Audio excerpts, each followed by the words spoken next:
Nah, tafsir di sini tafsir masalah keutamaan Allah ya. Ini beberapa ulama menyebutkan di sini adalah Al-Quran.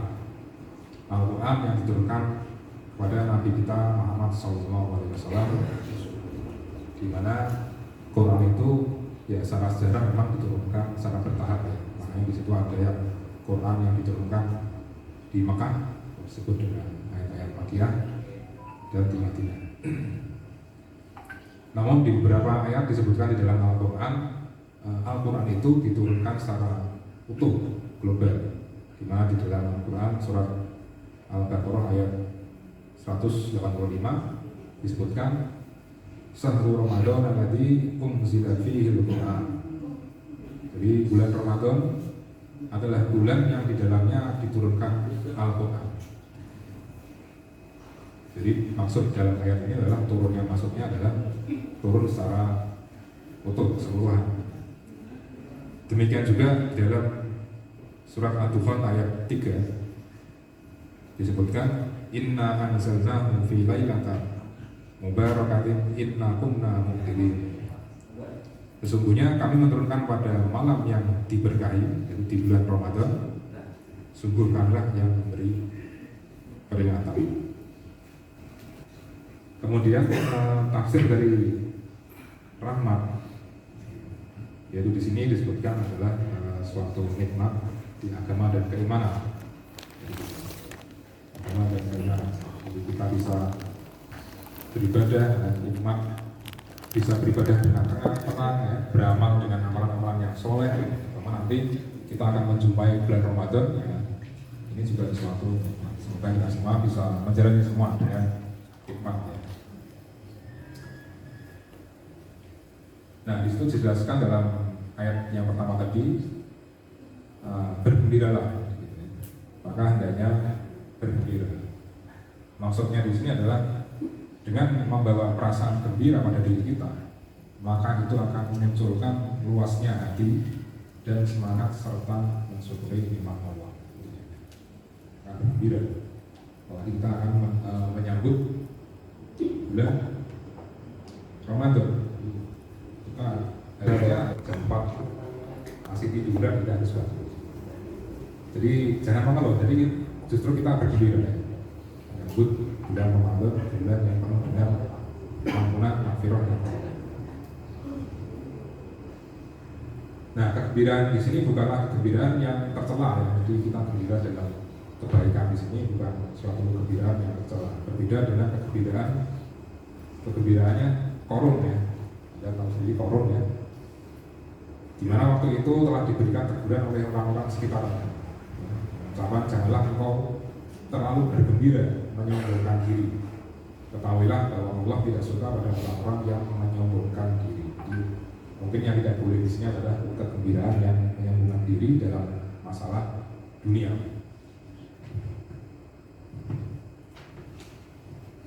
Nah, untuk masalah puasa. Jadi secara makna di sini, secara bahasa puasa itu adalah artinya menahan.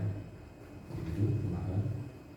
Adapun secara syariat puasa itu ya menahan sesuatu yang khusus. Nah, maka menahan minum dan lain-lain yang membatalkan puasa. Nah, kapan puasa waktunya? Jadi di surat Al-Baqarah 187 sudah disebutkan di situ.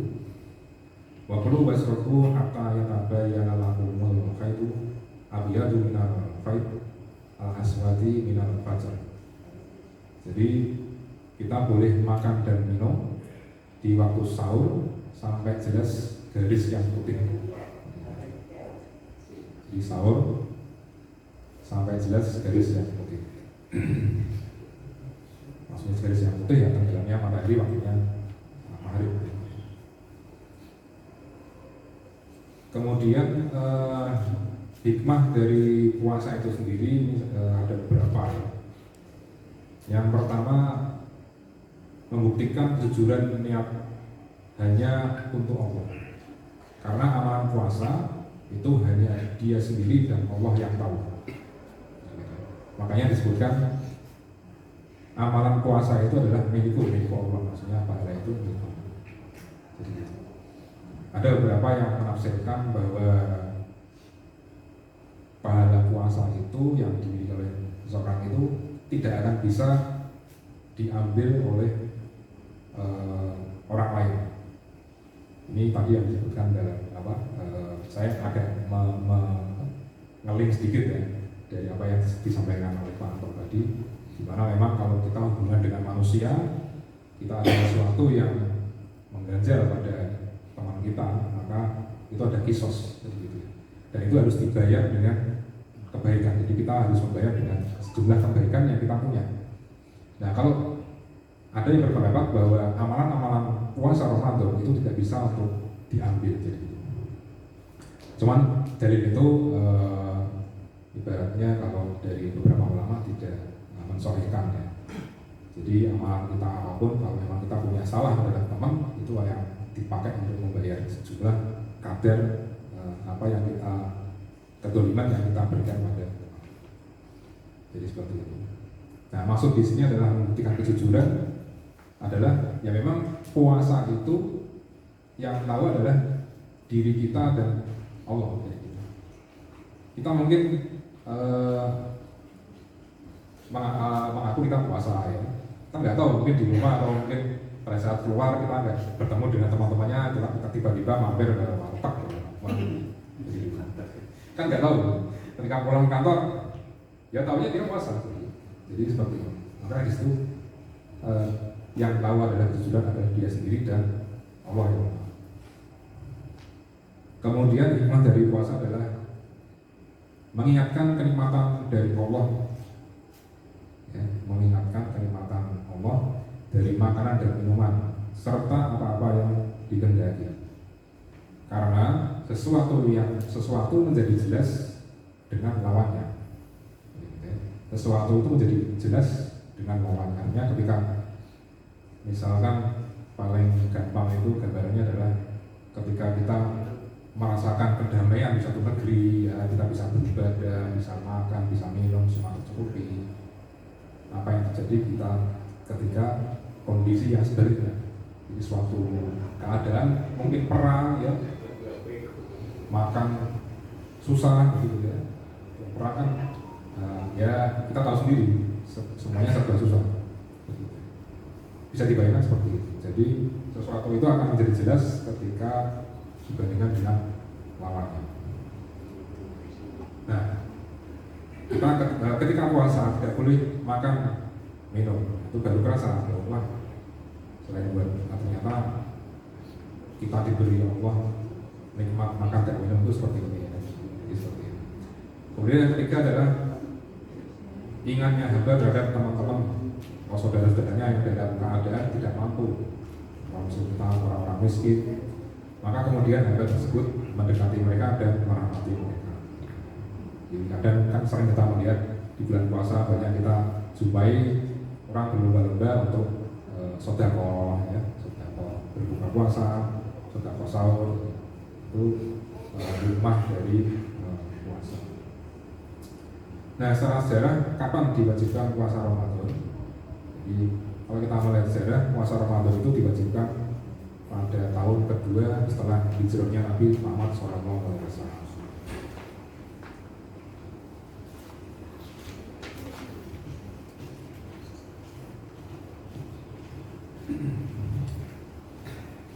Kemudian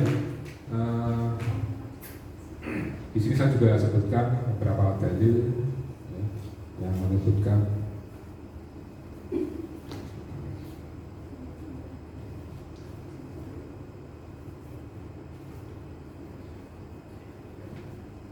jadi ketika mendekati bulan Ramadan, maka janganlah kamu mendahului puasa sebelum masuk bulan Ramadan, 1 hari atau 2 hari sebelumnya. Jadi di sini ada hadis dari riwayat dari Abu Hurairah. Kalau bersabda Nabi, ya semua karena rojulun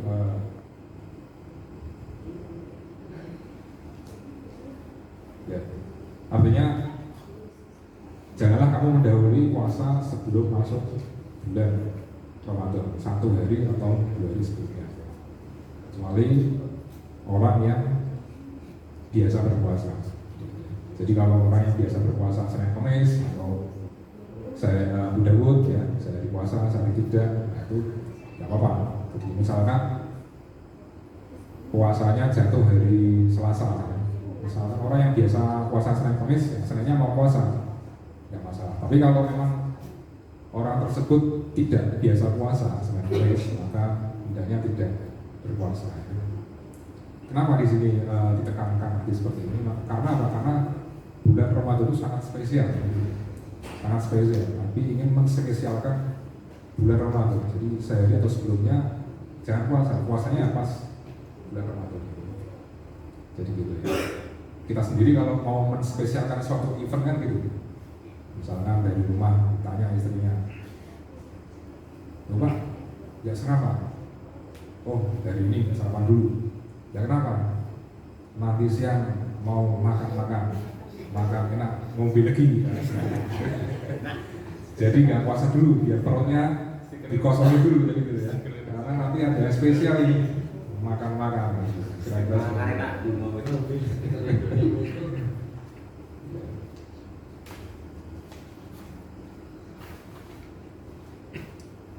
Ya mungkin beberapa poin mungkin masih banyak ya, masalah puasa, cuma nanti bisa disambung di lain kesempatan. Ya intinya kita sebagai kaum muslimin kita bergembira ya menyambut datangnya bulan puasa, dan kita berusaha nanti ketika menjalani puasa semaksimal mungkin kita maksimalkan ibadah kita, puasa kita, qiyamul lail kita, tarawih kita.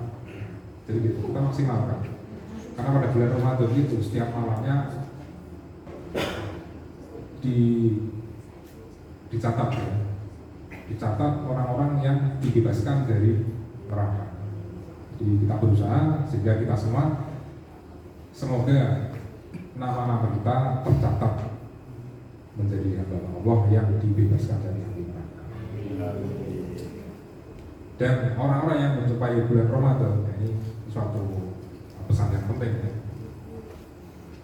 Ada juga orang yang menjumpai bulan Ramadan, tapi ketika selesai bulan Ramadan orang tersebut tidak mendapatkan ampunan dari Allah. Ini sungguh-sungguh orang yang sangat rugi, gitu ya. Sampai kita menjadi golongan seperti ini. Insya Allah mungkin itu yang bisa kami sampaikan. Semoga review ya, proyekan dari bab masalah bulan Ramadan dan lain-lain bisa menjadikan penyemangat bagi teman-teman yang nantinya akan menjalankan bulan Ramadan, puasa di bulan Ramadan. Demikian yang bisa kami sampaikan, kurang lebihnya saya mohon maaf yang sebesar-besarnya. Wassalamualaikum warahmatullahi wabarakatuh. Waalaikumsalam warahmatullahi wabarakatuh. Orang untayan mau video hasanah atau tausiah dari rekan kita, teman kita, Bapak Daniel Bibi. Semoga kita semua diberikan kemudahan, kelancaran dalam menjalankan ibadah puasa dan pekerjaan kita selama bulan Ramadan, diberikan kemudahan. Amin Allahumma amin. Ya, karena berhubung telah hadir di tengah-tengah kita Bapak Dir LO, kepada beliau kami silakan untuk menyampaikan sambutannya kepada Bapak Dr. Aba. Waktu dan tempat kami persilakan. Terima kasih Pak Sudan. Dan ini momen yang baik juga karena minggu depan sudah mulai puasa Ramadan ya. Secara awam, secara tradisi juga biasanya kita mau memulai suatu niat baik itu saling memohon doa restu. Iya, harapannya mohon maaf lahir batinnya itu tidak nunggu nanti waktu lebaran saja, tapi supaya sebelum ibadah puasa ini kita juga tadi disampaikan oleh Pak Ustadz tadi ada supaya hubungan baik ya sesama itu juga diperbaiki, tidak hanya sekedar membayar utang zolim atau apa, tapi ini juga ibadah kita juga bisa direstui. Harapannya juga bisa diimplementasikan juga kalau saya izin boleh menyadur ya, atau menyitir atau menyadur. Ada pepatah Jawa itu ngomong, kalau kira-kira di bahasa Indonesia kan gini, kalau dengan Gusti Allah atau Tuhan yang tidak kalau sama yang kelihatan saja kamu tidak bisa tresno, tidak bisa menunjukkan cintamu, apalagi terhadap Gusti Allah atau Tuhan yang tidak kelihatan gitu. Kalau sama bapak ibu yang kelihatan saja, atau sama pemimpin, atau sama atasan, atau sama peraturan yang kita melok-melok, kalau lampu merah itu mandek, lampu hijau itu jalan, itu kita aja tidak bisa taat.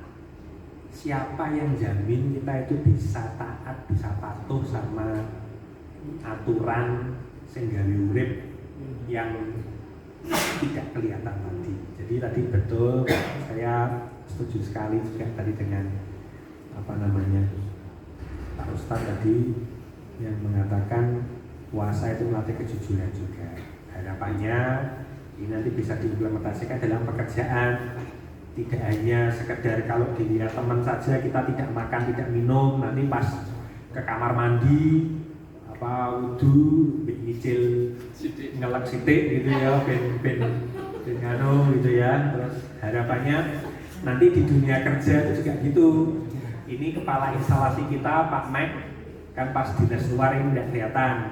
Jadi kita ya yang punya jadwal target minggu ini harus menyelesaikan apa ya sewajarnya Jumat ya selesai. Target nanti besok Senin apa. Jadi karena orang Indonesia itu biasa tadi dimandori. Kerja itu kalau ada mandornya kerja.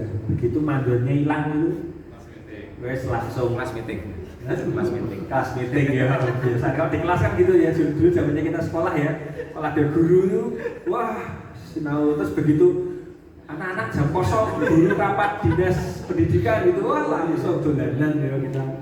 Zaman dulu belum ada HP ya, kita langsung bisa bal-balan, bisa dolanan pesawat ya, mojok sama ini. Kita sekarang di dunia kerja sudah sama-sama dewasa tadi.